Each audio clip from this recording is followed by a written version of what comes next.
Marlène et Jean-Claude sommes très heureux de te présenter une émission très spéciale afin de comprendre les faits d'actualité. Merci pour ta fidélité. Merci pour ta fidélité dans la lecture de la parole de Dieu. C'est fondamental pour toi.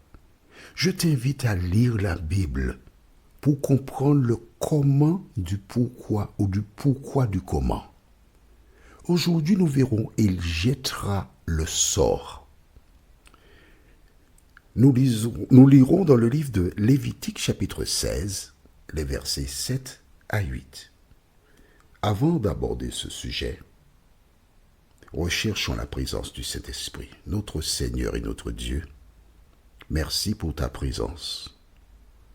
Merci pour ton amour. Merci pour Jésus.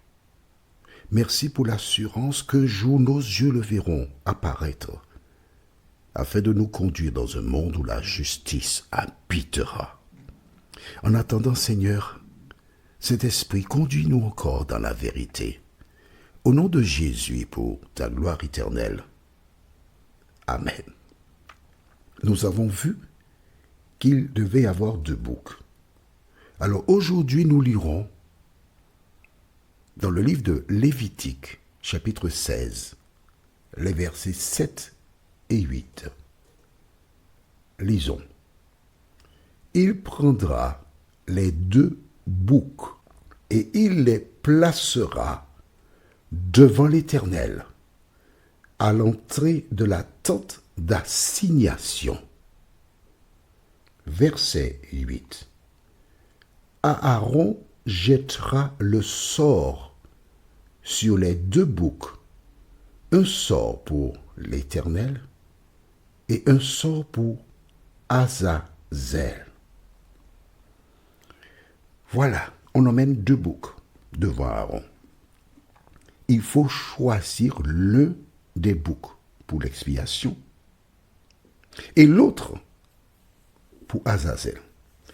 Tu te rappelles, j'ai eu l'occasion de t'en parler brièvement une des fois.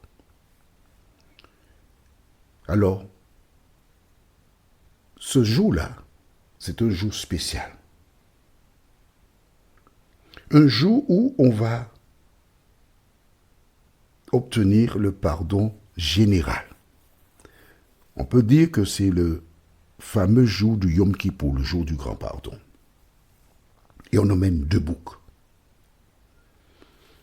Je voudrais attirer ton attention sur quelque chose.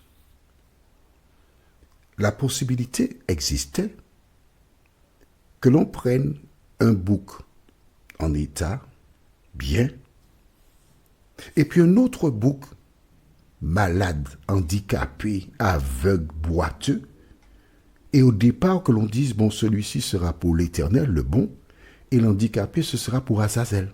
Non. On emmenait 2 boucs. Et quand on a emmené ces 2 boucs devant Aaron, il devait tirer au sort afin de sélectionner celui qui serait pour l'Éternel et celui qui serait pour Azazel. Si un jour je tombe et tu cherches dans mon porte-monnaie une information concernant la personne à appeler, tu verras qu'il y a 2 petits bouts de papier, très fatigués. Sur un est marqué oui et l'autre non. Quand je me trouve devant des décisions importantes à prendre, je prends les 2 petits bouts de sachet. J'ai toujours un sachet dans un sac gris avec lequel je marche ou encore dans une poche. Mais j'ai toujours un sachet. Je prends ces 2 bouts de papier que je mets dans le sachet. Je prie et je demande à Dieu de m'éclairer. J'analyse, je prie et je tire au sort. et je fais ce que le sort me dit, si c'est oui, si c'est non. Alors attention, on va être sérieux. Il y a des situations que tu dois réfléchir, analyser, et après avoir achevé cela, tu vas tirer au sort. Tu ne tires pas au sort pour tirer au sort. C'est pour une raison qui te dépasse. Sur quoi je me base? Je t'invite encore, lis la Bible de Genèse à Apocalypse. Je le fais chaque année. Je ne suis pas en train de m'envoyer des fleurs, non, c'est pour te montrer comment je suis arrivé à ce stade-là. C'est parce que je lis. Ce n'est pas que j'ai été à l'école pour apprendre à lire la Bible, non, mais non, pas du tout. Tu as plein de personnes âgées qui ne savent parfois même pas lire, qui ont commencé à lire avec la Bible et qui peuvent t'expliquer des choses. Pourquoi je tire au sort? Ici, on voit tirer au sort. Mais il existe différentes expériences dans la Bible qui me poussèrent à adopter cette pratique. La première, un jour le peuple d'Israël part en guerre après Jéricho contre une petite ville, Haï. Tu trouveras ça dans le livre de Josué. Les espions dirent à Josué, mon cher, une petite ville là, c'est pas nécessaire d'envoyer toute l'armée, on voit quelques personnes. Et les enfants d'Israël connurent une belle défaite. Ils rentrèrent. Josué a commencé à pleurer. Seigneur, mais qu'est-ce que tu nous as fait là, Seigneur? Si cette petite ville nous a infligé une telle défaite, quand les autres apprendront que Haï nous a battus, ils viendront nous détruire, mon Dieu. Et il a pris 2 défaites. Et l'Éternel a dit à Josué, Israël a péché. Tu as entendu? Israël. Josué a sanctifié le peuple. Et il a dit, il y a quelqu'un qui a emmené le péché chez nous. Nous allons tirer au sort. Ils tirèrent au sort et le sort désigna une tribu sur les 12.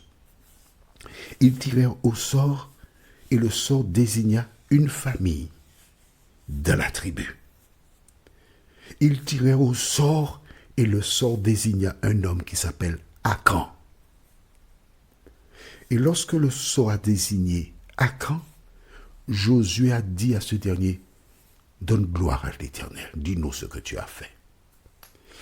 Tu te rends compte une multitude de personnes dans le peuple d'Israël, en tirant au sort, ils sont arrivés sur Akan. La deuxième expérience est un homme qui s'appelle Jonas.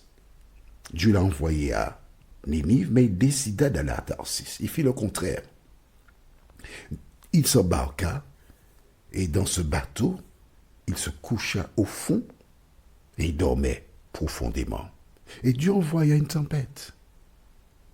On est descendu prendre la marchandise pour jeter à l'eau et soudain on découvre un homme qui dort au milieu de la tempête.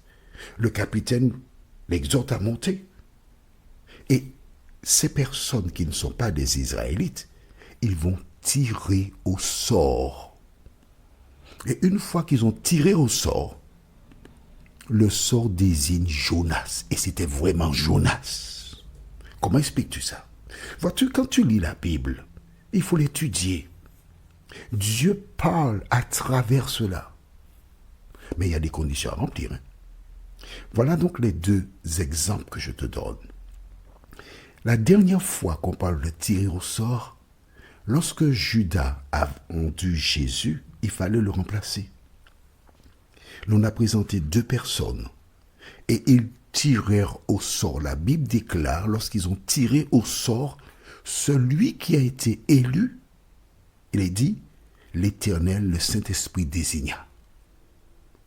Donc jusqu'à présent, c'est comme ça fonctionne.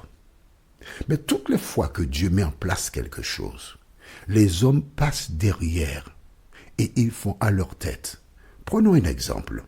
Pour choisir le roi d'Israël qui devait remplacer Saül, Dieu a désigné nommément à Samuel d'aller chez Isaïe.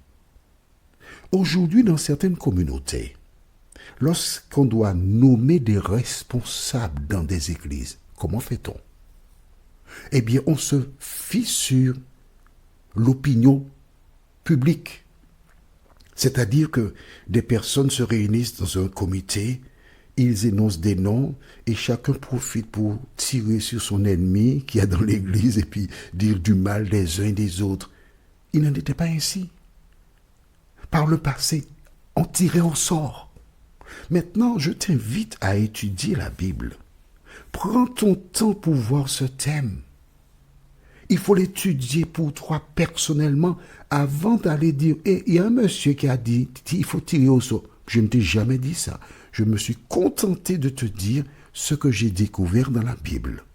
Maintenant, il te revient comme toujours d'analyser et de savoir ce que tu dois faire. Il tirait au sort.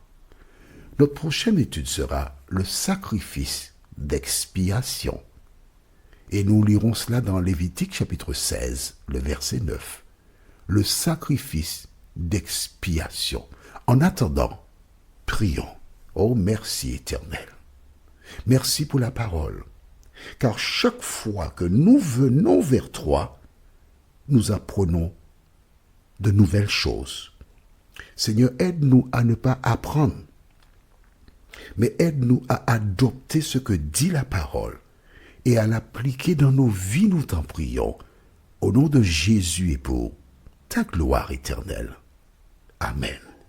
Que le Saint-Esprit continue de t'éclairer et il me tarde de te retrouver. Nous sommes parvenus au terme de notre réflexion.